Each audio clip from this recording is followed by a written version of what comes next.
kalau kita kan mengacu ke El Clasico kemarin ya, itu memang memperlihatkan even dengan sudah tertinggal 10 pemain pun masih bisa mendominasi ya. Iya. Maksud gue terlepas dari, gue pas nonton pun juga gini Pan, wah ini yang ditunggu Bojan mungkin nih, iya kan?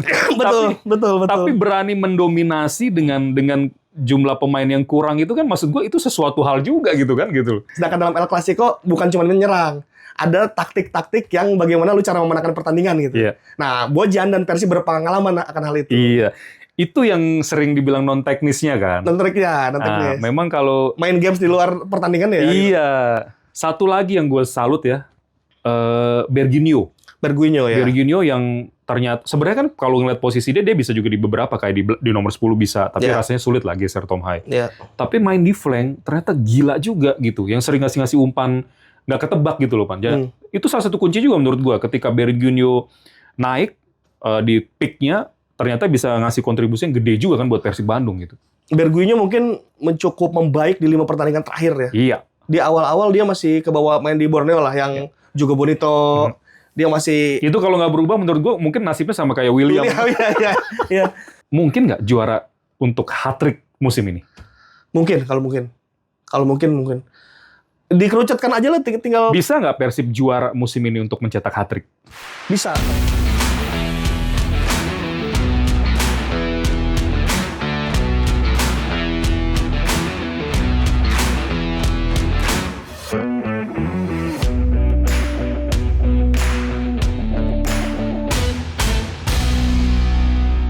Halo guys, bareng ketemu gue lagi Edwin Setianata di Head to Head. Seperti biasa gue tuh selalu lupa ya ini edisi keberapa. Tapi sesuai janji gue kan kemarin janji sama kalian semua setelah nanti paruh musim kelar, gue akan datangkan bintang tamu yang dimana sebenarnya kalian sudah banyak nulis juga kan di kolom komentar. Nah gue berhasil nih untuk mendatangkan dia akhirnya setelah sekian lama sering gak cocok waktunya. Ada siapa kalau bukan lagi Ripan Pradipta. Pan, thank you banget. Sama-sama Bang, terima kasih sudah mengundang. Wah, gue thank you banget lu bisa datang akhirnya. Karena gue lihat akhirnya lu seliuran kemana-mana sibuk juga ya. Enggak juga.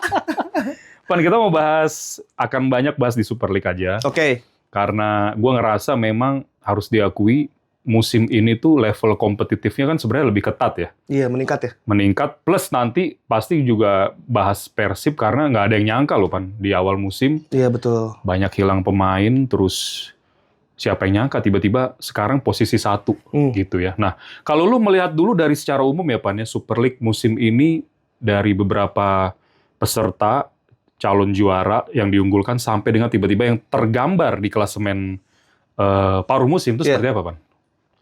Kalau ukurannya adalah transfer pemain di awal musim, sebenarnya ini gambarnya udah pas sih, gitu ya. Iya, hanya Dewa United mungkin ya yang keluar dari barisan ya.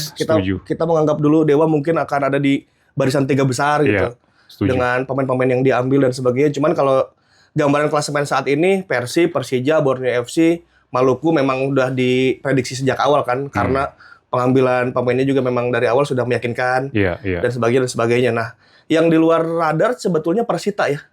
Oke. Persita menjadi kuda hitam yang dengan penampilan menurut aku cukup bagus dan atraktif dan nggak takut ketika main tandang gitu. Iya, kaget juga sih gue. Sempet kedua tuh kalau nggak salah. Sempat kedua, terus kelihatan dari gestur pemain mereka nyaman.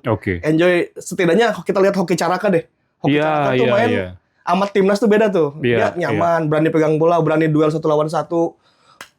Back lawan dia hajar-hajarin kayak gitu terus senyum ketika mencetak gol. Itu tuh kita tidak mendapatkan Hoki Caraka yang seperti itu di sebelum-sebelumnya kan. Itu artinya mungkin kondisi ruang gantinya juga sangat enak tuh di Persita Tangerang. Iya, makanya dibilang orang jam terbang main di kompetisi di level klub itu penting banget ya bagi Hoki. Meskipun yang menarik kan dia main bukan di natural posisinya kan Pak. Dia jadi ke sayap kan sekarang perginya kan. Pergerakannya. Cuman kalian asingnya Persita juga sangat membantu tim itu ya, terlihat sangat bagus. Terus ditambah pemain-pemain yang masih ada di situ kayak Toha gitu. Iya. Tampil sangat bagus. Jadi aku tuh cukup kagum melihat Persita. Kalau yang selebihnya kayak Borneo FC, Persib Bandung, Persija memang kita sudah tahu mereka akan tampil di sebelah situ kan. Iya. Di track juara. Sebelum masuk ke Persib ya Pan ya. Malut itu ada pergantian pelatih. Satu-satunya pelatih lokal ya musim ini. Cuma memang gue sempet kaget ketika berani juga Persib ngelepas 5 pemain itu ke Malut. Artinya kan secara nggak langsung lu ngelepas ke pesaing lu gitu ya. Dan langsung ngecun kan, langsung nyetel gitu pemain asing itu gitu Pan di Malut itu. Malut tuh kan kayak sebetulnya kayak Persib Bandung ditambah Yakob Sayuri sama Yance aja gitu. Persib musim lalu ditambah Yakob Yance dan dan barisan Malut yang musim sebelumnya ya ada Manahati, ada Alwi dan sebagainya. Jadi sebetulnya tim ini asal ruang gantinya aman ya mereka pasti main bagus kok gitu. Apalagi di kandang gitu dengan kemampuan individual pemainnya udah pasti bagus terus ditambah punya pengalaman juara juga gitu. Nah, aku yang aneh justru kenapa ini tidak terjadi di Dewa United. Iya sih, ini juga mau gue bahas nih Pan. Maksudnya kadang sering jadi obrolan di off air gitu ya sama komentator juga. Ini Dewa kenapa ya gitu. Padahal materi nggak pernah ada masalah non teknis ya kan. Terus bahkan nambah kayak Rafa Strike dan lain-lain gitu Stefano, ya. Ternyata kok malah seperti kebaca gitu loh. Kayak ngeredamnya gini aja gitu ya dalam tanda kutip. Jadi lu ngeliat masalahnya seperti di mana sih Pan kalau Dewa ini? Aku ngelihat ada keseimbangan yang hilang ya dari di musim lalu ya. Musim lalu tuh cukup seimbang tuh permainan dari Dewa United. Jadi ini tuh kayak kebanyakan pemain bintang tapi nggak tahu gimana cara bikinnya nih. Sementara pelatihnya kan kalau dilihat durasi ya sekarang terlama loh. Kalau kita bicara Barry Super League kan dia yang terlama nanganin tim gitu kan. 3 musim lah ya, 3 musim lebih gitu. Jadi gue juga agak bingung tuh Pan. Kita nggak ngeliat main yang kayak waktu ngalahin Persib musim lalu di kandang Persib. Itu kan gila banget mainnya tuh. Itu canggih banget ya. Iya. Dikunci gitu kan. Iya. Aku melihat ketika awal musim banget ya. Gimana caranya Persib bikin tim. Ya walaupun sudah tidak ada David, sudah ada Tyrone dan sebagainya sudah nggak ada. Justru patokanku ada di Dewa United. Gimana tim ini bisa mengalahkan lini tengahnya Dewa United kan tahun lalu tuh bagus banget ya. Iya. Dikunci loh Persib di nggak bisa gerak kan tengahnya. Jadi gimana caranya kalau pengen juara lagi, patokanku adalah bagaimana mengalahkan gelandangnya Dewa United. Ternyata di musim ini Dewa United justru nggak dapat performanya itu. Mereka padahal bagus-bagus semua hampir. Mungkin gara-gara bintang semua kali ya, grade-nya A semua kali ya. Iya mungkin. Aku juga merasa jadi mungkin dalam satu skema tim itu harus A, B, C digabung deh gitu. Nggak bisa yang A semua gitu. Iya. Kadang-kadang juga ada yang bilang gini sih Pan, mungkin zona nyaman itu kan juga sebenarnya salah satu musuh ya.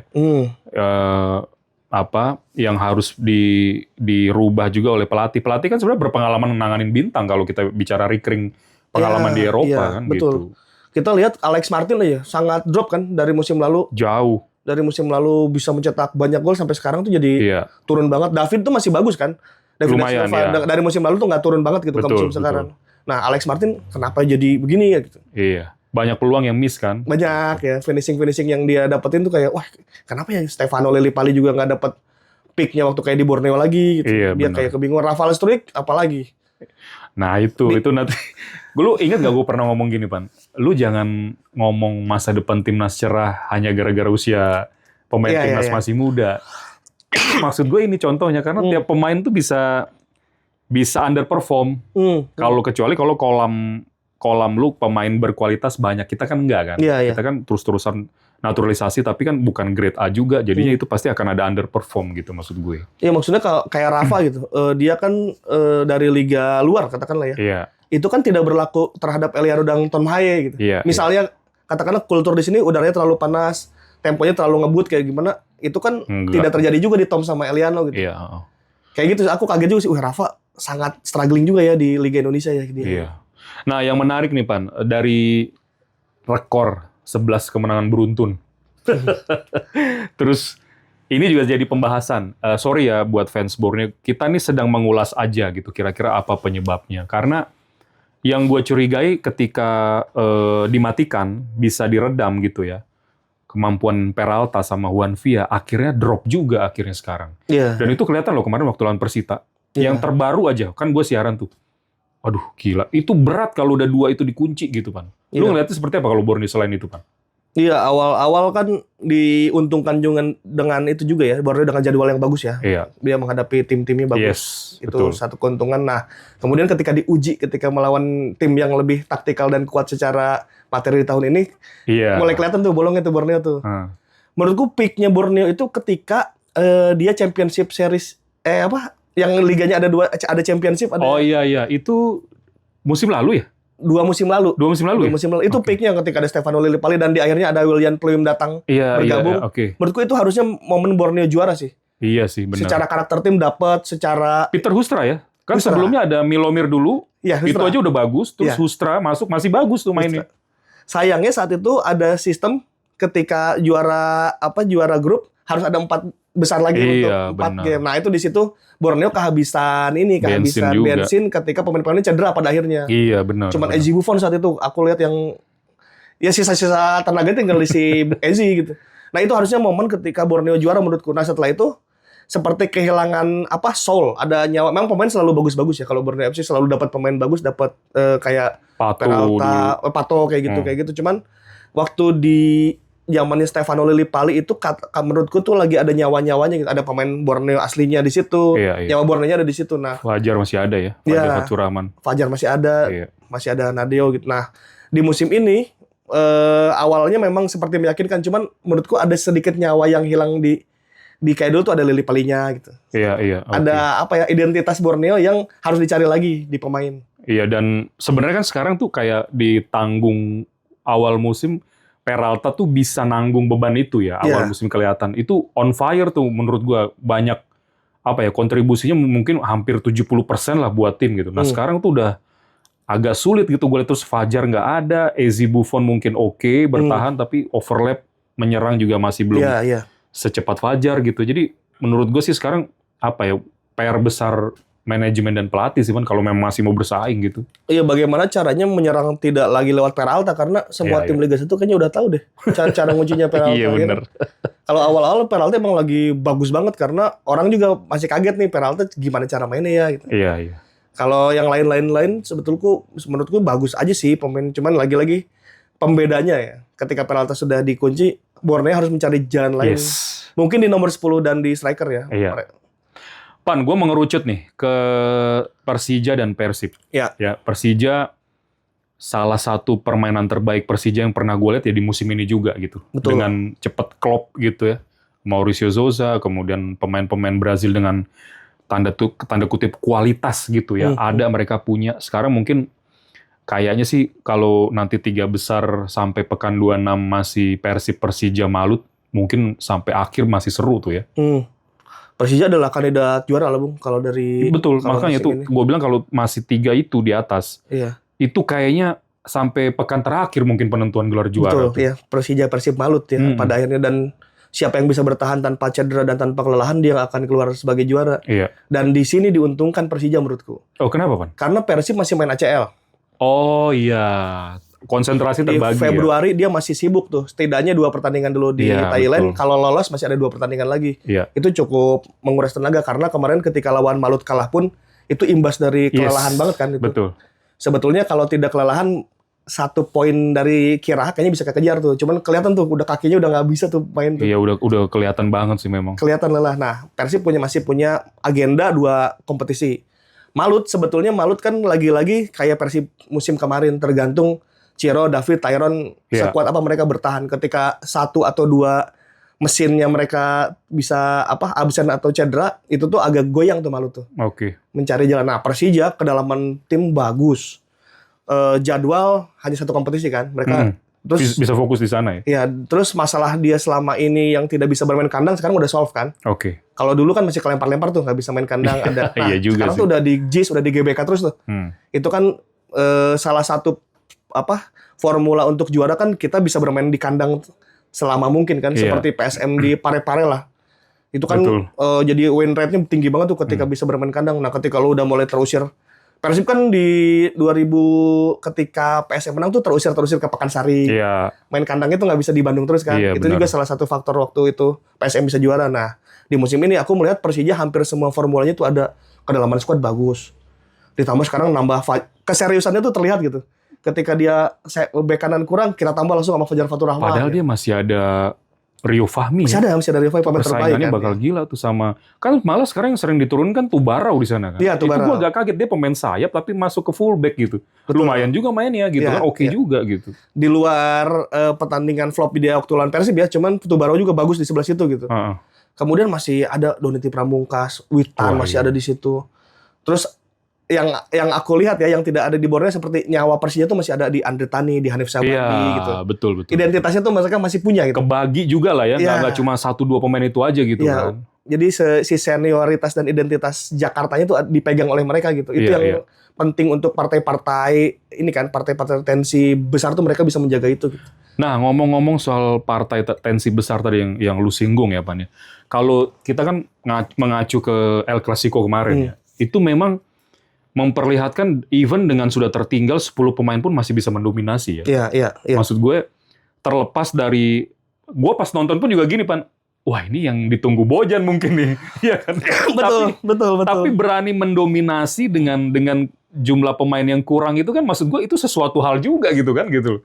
Tapi itu kan bukan pertama kali juga Persija main 10 pemain kan? Iya. Sebelumnya pernah juga waktu gol, gitu. Lawan Semen Padang tuh. Iya. Artinya Persija cukup punya pengalaman ketika mereka tertinggal dengan satu pemain, hanya bermain dengan 10 pemain, mereka masih tetap main oke tanpa kerasa itu kurang satu pemain gitu. Karena kualitas pemainnya bagus kan, pemain-pemain Brasil ini dan pemain lokalnya pun bagus kan gitu. Pemain lokal kelas 1 itu bisa dihitungnya gitu, pemain-pemain label timnas lah katakanlah ya. Termasuk asing ya menurut lo? Iya, kalau itu ya. Nah, terus ketika bermain menurutku kesalahan dalam tanda kutip ya, kesalahan Persija adalah mereka mungkin yang pemain-pemain Brasil bagus ini kaget dengan atmosfer El Clasico. Jadi mereka masih pengen gua nyerang ayo terus gitu. Sedangkan dalam El Clasico bukan cuma menyerang, ada taktik-taktik yang bagaimana lu cara memenangkan pertandingan gitu. Nah, Bojan dan Persib berpengalaman akan hal itu. Iya. Itu yang sering dibilang non teknisnya kan. Non teknis. Memang kalau main games di luar pertandingan ya. Iya. Gitu. Pantes dipanggil coach. Tapi aku ngerasa ya, lawan Malut sebetulnya Persib menghadapi tim seperti ini kok. Malut tuh David, lari, Yakob lari. Cuman lagi-lagi gara-gara kelelahan ya. Lawan Persija kemarin tuh hampir seperti melawan Malut. Bedanya Persib sudah fokus karena istirahatnya cukup dan sebagainya. Gitu. Dan ada boboto banyak gitu kali ya. Jadi ada ekstra ekstra faktor non teknis yang kemarin juga gue bilang pas waktu ditanya Glenn jagoin siapa? Om, ya gue 5% sedikit ke Persib lah, karena di kandang juga gitu kan. Tapi secara permainan kan Persija menguasai. Mereka punya peluang banyak, Teja lagi bagus. Tapi artinya secara permainan Persija benar-benar siap tempur gitu saat itu dengan mereka menunjukkan tim ini tuh gestur tim juara tuh kayak gini gitu. Bermain dimanapun dalam tensi tinggi pun kita siap bermain. Excel untuk tahu gimana bagusnya saat itu. Iya, militansinya, kemototan. Untuk ukuran pemain lokal ya gitu. Dia dalam El Clasico dia salah satu yang oke gitu secara mental, secara ini. Terus nah, salahnya Persija kemarin adalah Persib sudah paham menghadapi hal-hal kayak gini. Bojan sudah paham, ditambah tim ini kan sudah terdidik di ACL tuh ya. Tensi lebih tinggi lagi ya. Dan kualitas lawan kan. Iya, dengan kualitas lawan dan mereka sudah tahu nih cara fokus bertahannya, cara mencuri gol. 1 gol cukup dan setelah itu defense abis-abisan sampai akhir mereka tuh udah tahu.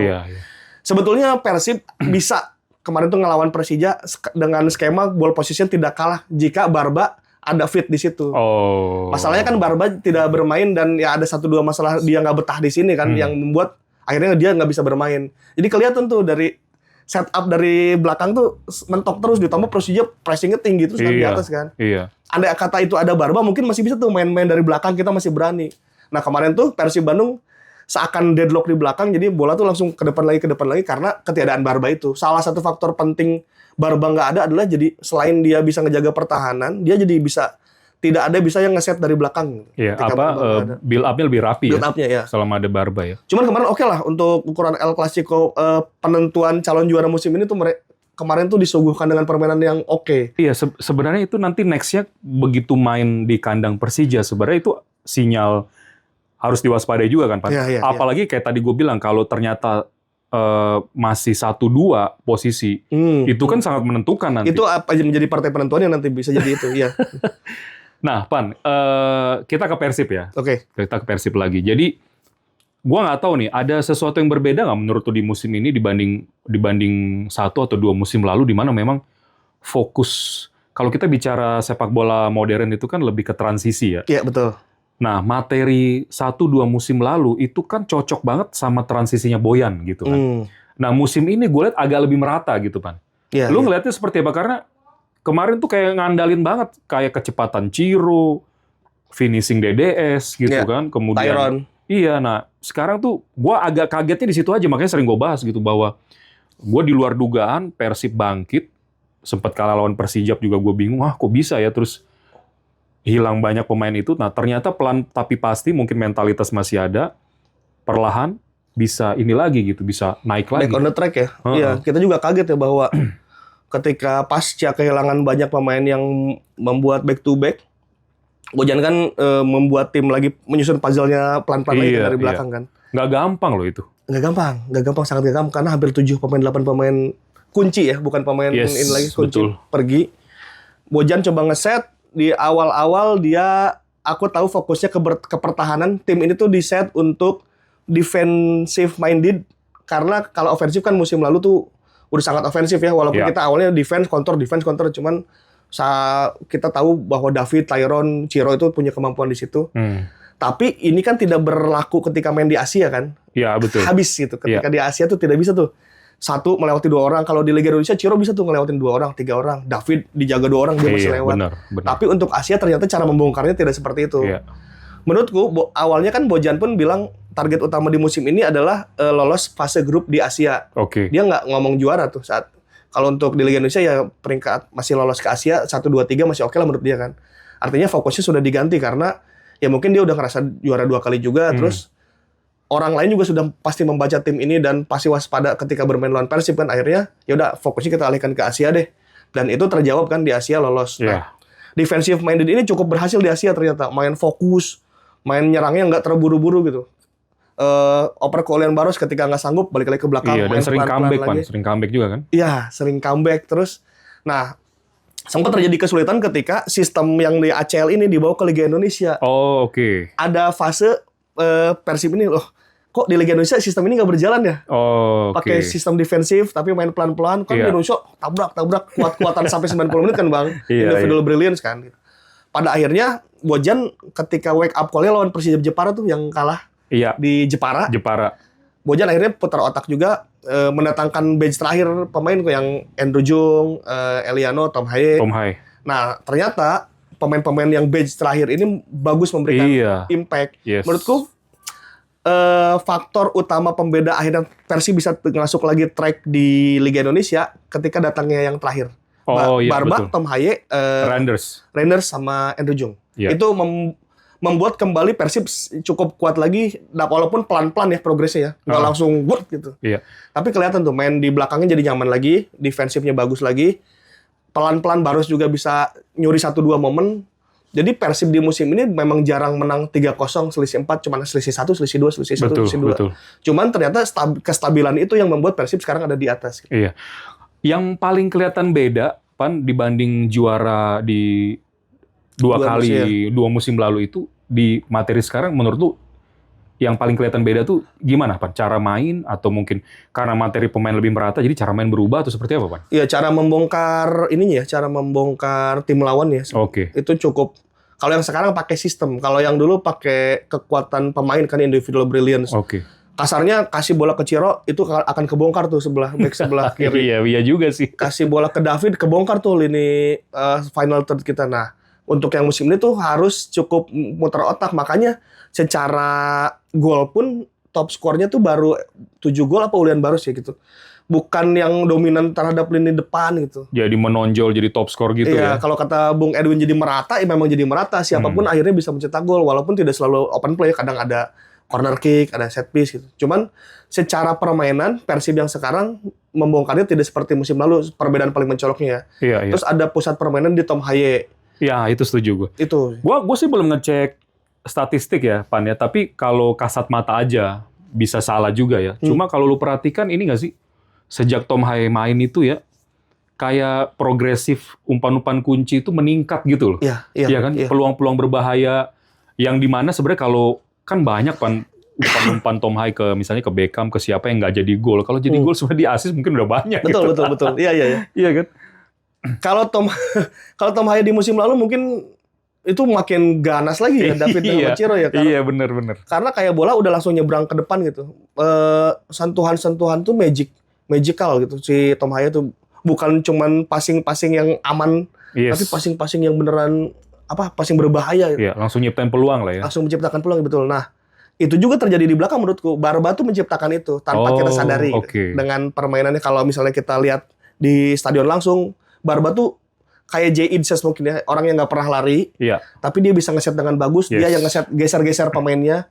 Selalu tuh pemain tuh geser ke sebelah sini, geser ke sebelah. Teja tuh diatur sama dia, sebelah kiri diatur sama dia. Ditambah ada Eliano juga ya, yang pada akhirnya membuat puzzle ini jadi berhasil banget ya. Eliano kan membuat kepingan 1 ketiganya jadi ada angka 2 gitu. Eliano tuh tidak terlihat, cuman dia yang sangat berfungsi untuk menyambungkan satu sama lainnya gitu. Mau ditaruh di kiri bisa nyambungin di sebelah kiri, ditaruh di kanan bisa nyambungin sebelah kanan gitu. Memang masalah Persib tinggal di finishing ya. Ada masalah di finishing, cuman ya dengan 1 gol dan itu cukup kemenangan untuk di setengah musim pertama itu cukup sih. Tapi di putaran 2 kan ini tidak bisa dilaksanakan terus kayak gini ya. Menang dengan 1 gol, 2-0. Kita harus bisa killing the game dengan 3 gol gitu. Betul. Dengan 4 gol selesai. Nggak bisa deg-degan terus kayak gitu. Nggak bisa buang-buang peluang lagi kan, Pak? Nggak bisa buang-buang peluang lagi. Nah, tadi kan lu bahas Eliano ya. Ini gue menarik juga, Pak, karena gue juga menurut pantauan gue gitu. Persib itu juga ada dapat beberapa nama yang ternyata bisa multi posisi kan. Eliano, Putros, Dewangga. Dewangga bahkan sekarang bisa udah firm tuh posisinya tuh. Satu lagi yang gue salut ya, Berginio yang ternyata sebenarnya kan kalau ngeliat posisi dia bisa juga di beberapa kayak di nomor 10 bisa, tapi rasanya sulit lah geser Tom Hai. Tapi main di flank ternyata gila juga gitu, yang sering ngasih umpan nggak ketebak gitu loh, Pan. Itu salah satu kunci juga menurut gua ketika Berginio naik di peak-nya ternyata bisa ngasih kontribusi yang gede juga kan buat Persib Bandung gitu. Berginio mungkin mencukup membaik di 5 pertandingan terakhir ya. Di awal-awal dia masih ke bawah main di Borneo lah yang juga Bonito. Dia masih itu kalau nggak berubah menurut gua mungkin nasibnya sama kayak William. William Marsilio kan akhirnya terbuang gara-gara menurut statement Bojan dia tidak bisa mengubah cara bermainnya dia gitu. Terlalu lama dengan bola, aliran bolanya jadi lama karena kan untuk Persib yang sekarang tuh nggak bisa berlama-lama ketika dapat momen ya. Apalagi di Asia gitu, 1-2 momen tuh lu hilang tuh selesai balik lagi ke tim lawan gitu. Nah, Berguinho baru bisa firm itu mungkin sama kayak Dewangga di sebelah kiri tuh. Di 5 pertandingan akhir ketika dia melihat cara Baros main, kan Baros main tuh ketika defense dia bisa jadi bikin 2 orang di pertahanan. Ketika ofensif transisi dia ada di depan lagi. Tidak se-eksplosif Ciro, cuman sangat disiplin.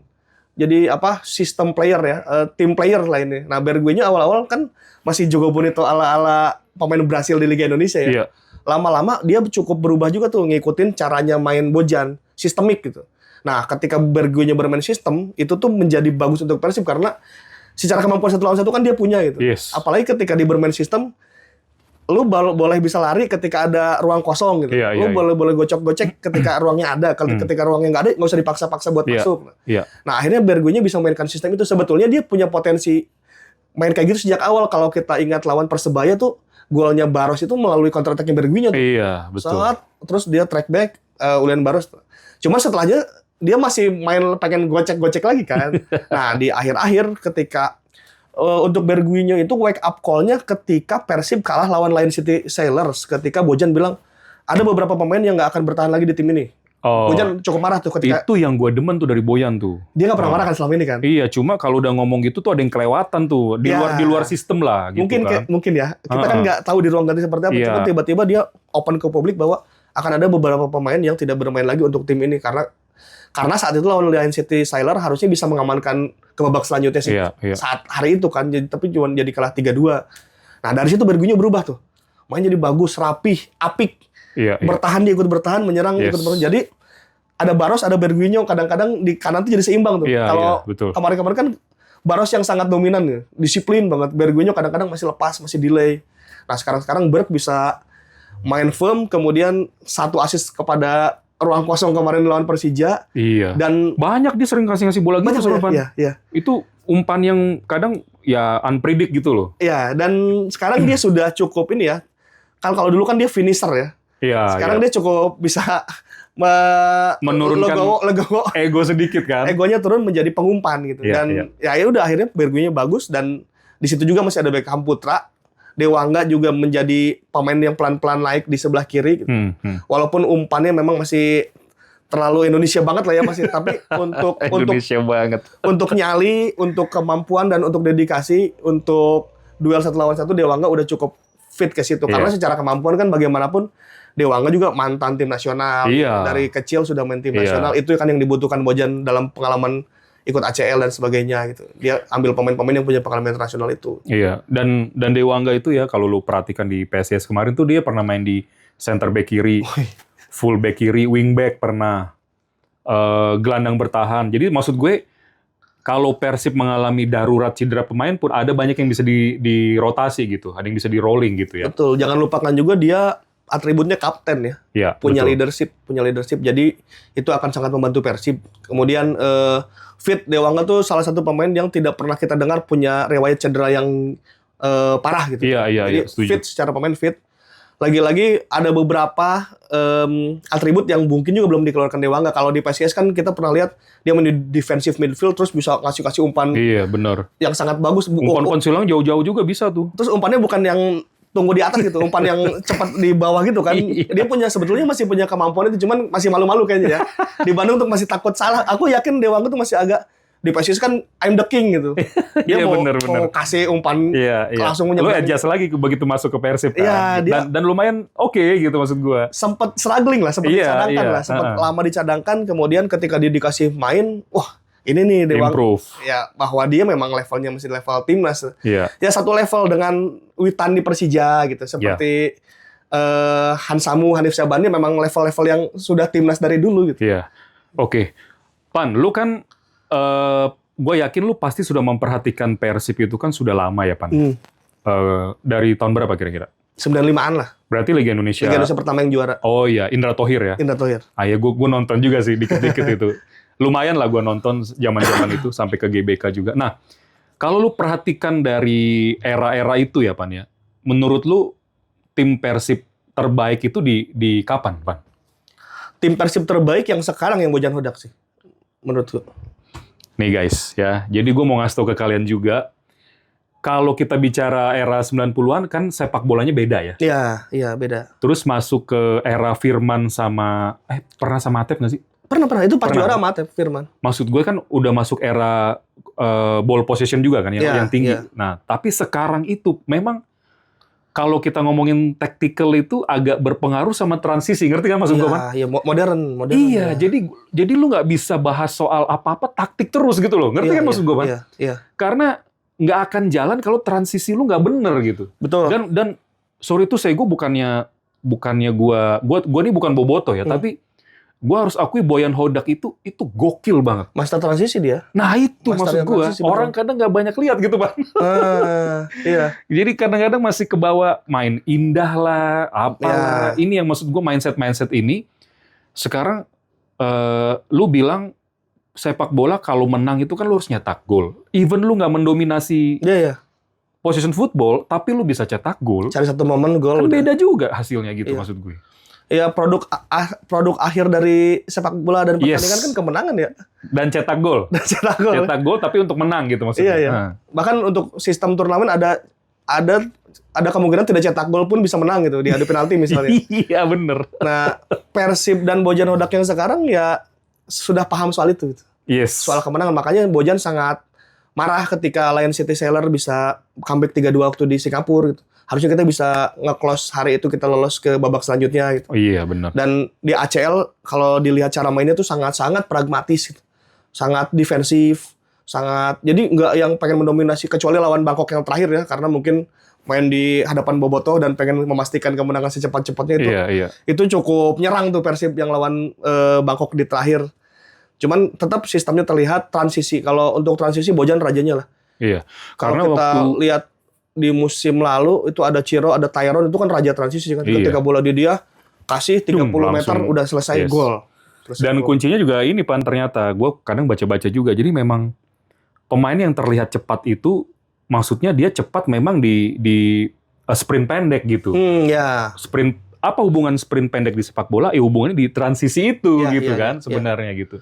Untuk transisi kemudian bukan transisi ke menyerang aja kan? Yes. Ada transisi ke bertahan. Jadi kan ada positif negatif. Positif menyerang, negatif bertahan. Cuma mungkin basicnya biar pada paham juga ya Pan ya, maksud gue dulu kita tahu sepak bola bertahan menyerang aja. Iya. Yang kita lupa di antara itu ada yang namanya fase sebelum bertahan, fase sebelum menyerang. Itulah transisi.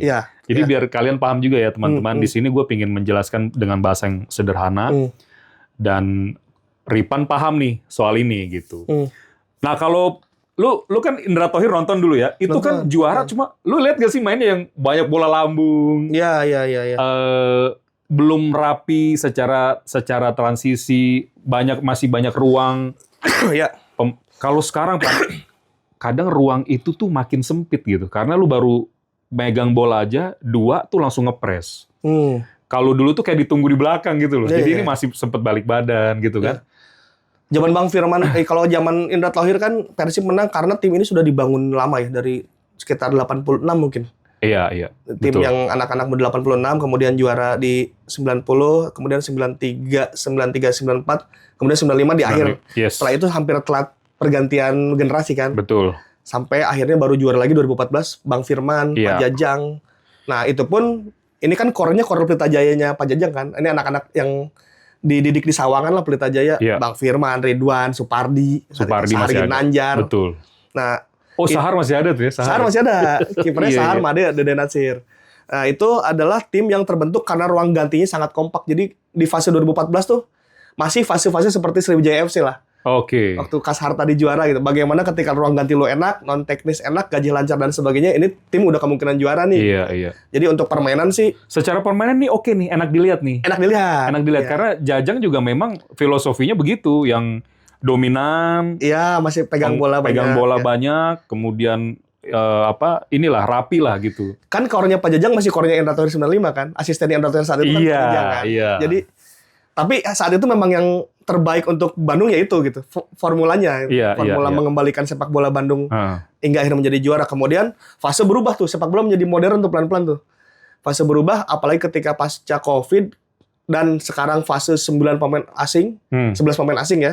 Nah, itu sangat berubah tuh. Itu sangat harus main otak. Ditambah Persib main di ACL, makin-makin itu terdidik nih untuk melakukan transisi dan itu sangat kunci sekali kan. Makanya bagaimana Ulian Baros sangat terpakai di situ ketika transisi defense kan dia rajin ke belakang dia memang. Gila itu. Nah, itu tuh mungkin tidak dimiliki oleh flank-flank Persib yang sebelumnya defense tidak dipikirkan gitu. Karena lagi era sepak bolanya juga lagi beda kan, Pak. Nah, menurutku pintarnya Persib di musim ini adalah cepat mengganti. Jadi ketika 95 juara kan telat mengganti generasi. 2014 juara pun cukup telat tuh mengganti generasi.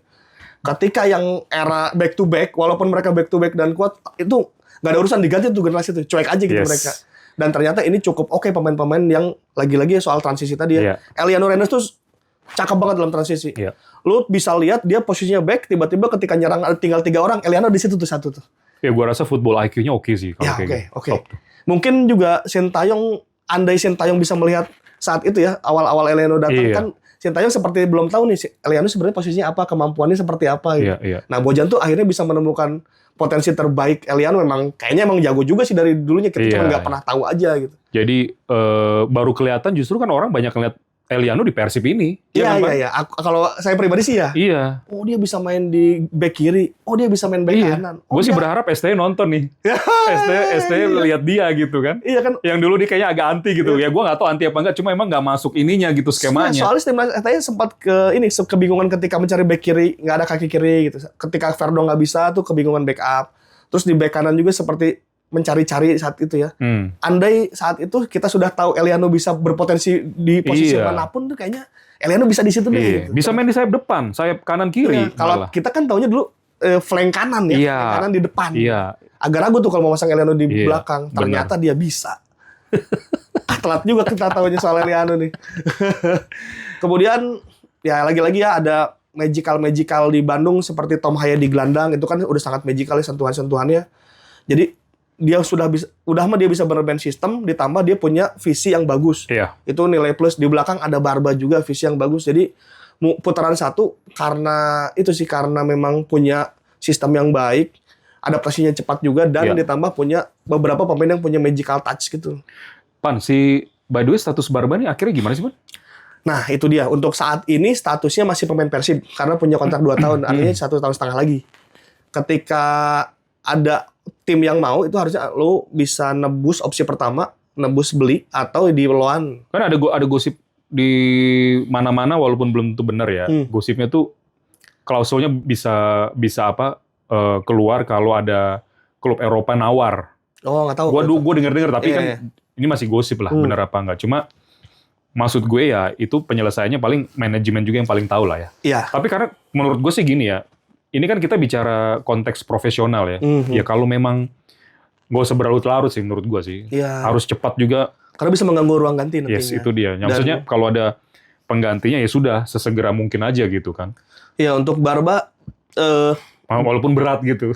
Oh, sangat berat karena aku juga baru nemu lagi pemain. Oh, ada ya pemain pintar ya. Kalau dulu kan aku selalu mikir back terbaik itu Vladimir Vujovic di Bandung. Iya. Dia punya power, punya mentality.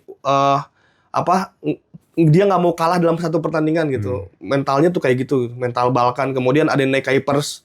Bagus juga. Nah, ketika ada Barba ini kayak punya di antara dua yang tadi bagus-bagus tuh ada di atasnya lagi tuh. Oh, bisa main cantik, modern di era sekarang. Nah, tapi kemudian kan ada 1-2 hal yang membuat konon katanya dia tidak begitu betah ya di kultur Indonesia ini gitu. Jadi pengen entah itu keluarga, entah itu makanan dan sebagainya, dia pengen pergi juga. Itu susahnya sih kalau ketemu yang begitu-gitu tuh. Ya, itu dia tuh. Jadi harus sesegera mungkin dicari solusinya untuk Barba karena kalau per tadi latihan hari ini nih, kita hari Minggu take kan ada latihan tuh kalau lihat di video tuh mukanya tuh Murukusunu gitu udah kayak udah gak ada senyum-senyum gitu kayak lu kayaknya nggak betah deh walaupun kita bukan ini ya pakar wajah dan pakar mimik iya. Oh ini kayaknya emang udah nggak di situ deh. Kalau hatinya udah nggak di situ sih susah juga ya. Kalau gue jadi manajemen sih ya gue duduk berdua lah solusinya gimana. Gue juga nggak mungkin pakai pemain yang hatinya udah nggak di sini gitu kan. Betul. Tapi lu terikat kontrak. Iya kan? Satu hal kan jadi kalaupun masih di sini tapi dengan nggak keluar ininya. Kayak gini gimana buat yang lain juga kan gaji nggak enak sama temen yang murung misalnya nggak happy gitu kitanya juga. Terus secara taktikal memang Barba cukup levelnya udah kayak Tom Haye di gelandang kan. Nah ketika Barba nggak ada mungkin Bojan harus segera mungkin mencari sistem atau mencari orang lain untuk di situ sih. Kalaupun nggak dapat orang yang selevel Barba berarti harus ada sistem yang diganti akhirnya. Nah itu dia Pan. Gue mau nanya lagi gini.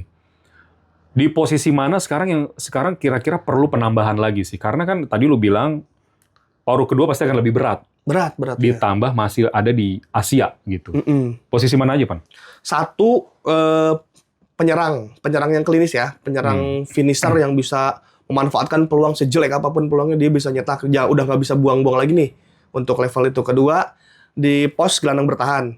Oke. Jadi ada gap antara kalau dulu Barba ngeset bolanya harus nyari Haye, sedangkan Haye kadang ada di posisi nomor 10 kan, ada di depan. Agak jauh. Ya, jembatannya ini nih harus ada pemain yang levelnya selevel mereka lagi gitu. Nah, yang terakhir sih menurutku penambahan di penjaga gawang. Iya, gue setuju. Walaupun lagi-lagi ya, ini mohon maaf ya. Sama. Teja sangat bagus di setengah musim. Nggak, gue gini loh, Pan. Shot stopper terbaik, clean sheet-nya banyak. Refleksnya tuh gila. Iya. One of the best. Ya, dari stats juga dia salah satu kiper yang banyak melakukan penyelamatan. Cuma kalau lagi build up, begitu di press, Boboto pasti deg-degan semua. Betul, ya.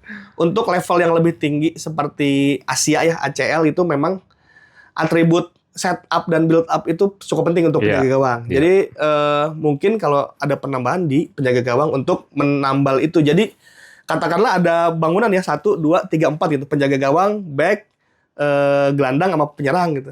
Nah, setengah musim kemarin tuh kita langsung lengkap tuh dari penjaga gawang berarti langsung ke Barba Haye kasih ke Baros gitu. Nah, makin lengkap kan jika bisa set up, ada DM bisa set up, Tom Haye baru penyerang gitu. Nah, itu enak tuh baru itu sistem berjalan tuh. Selevel lah ya. Ya, sistemnya itu makin berimbang idealnya menurutku ya. Menurutku. Dan ini lagi-lagi hanya teori di atas, dianalisa aja kan. Kalau di lapangan kan tentu berbeda kan. Karena nyari juga nggak semudah itu sih.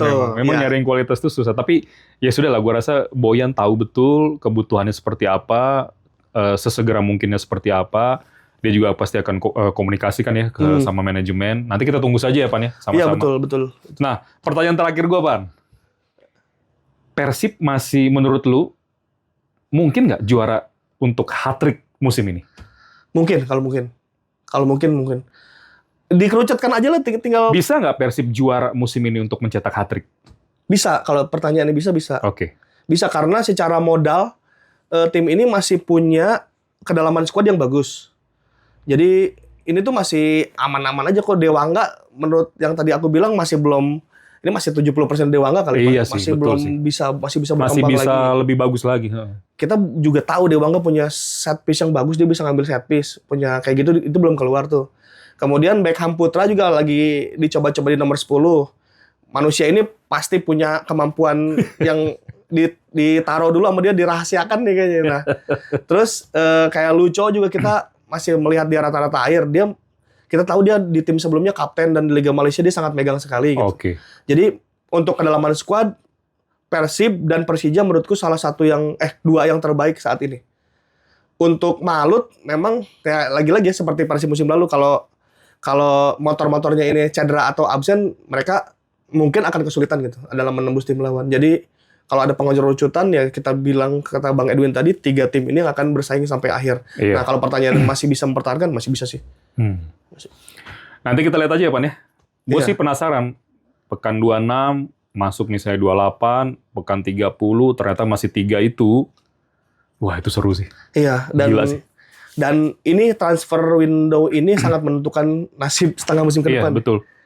Sama terima kasih juga buat I-League udah lebih rapih jadwalnya. Iya. Sehingga itu membuat persiapan tim, ya gini, kalau persiapan tim itu rapi, matang, kompetitif. Iya, enak aturan Gitu. juga ya, betul. Iya Jadi kelihatan kan makanya Persita bisa naik. Iya, betul. Gitu. Jadi gara-gara jadwalnya benar dan ininya benar kan. Sebenarnya masih sangat seru ya Pan ya. Ya guys, masih sangat seru ke depan. Karena apa? Ya misalnya nih Persebaya lagi naik nih. Iya, betul, dengan Bernardo ya. Itu transisi juga gila tuh Pan.